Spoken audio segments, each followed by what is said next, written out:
तो हेलो दोस्तों, हम इस वीडियो में बात करेंगे भोजपुरी के सुपरस्टार गोलू गोल्ड जी के बारे में, जो कि एक बे म्यूजिक चैनल से गाना आने जा रहा है, जो कि गाना का नाम है आहो गर्मी के दिनवा, जिसमें फीमेल हीरोइन गाई है, फीमेल सिंगर गाई है सिर्फ राज, और फीमेल हीरोइन है रितु चौहान जी।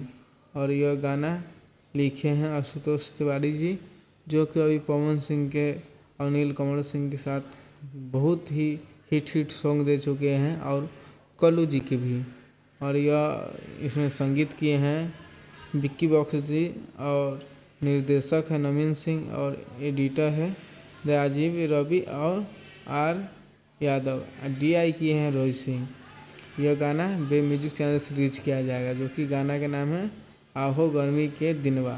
तो दोस्तों, वीडियो पसंद आया तो वीडियो को लाइक कर ले, और चैनल पर नया हो तो चैनल को सब्सक्राइब कर ले, ताकि भोजपुरी के आने वाला हर अपडेट आप तक पहुंच पाए। जय हिंद, जय भोजपुरी, धन्यवाद।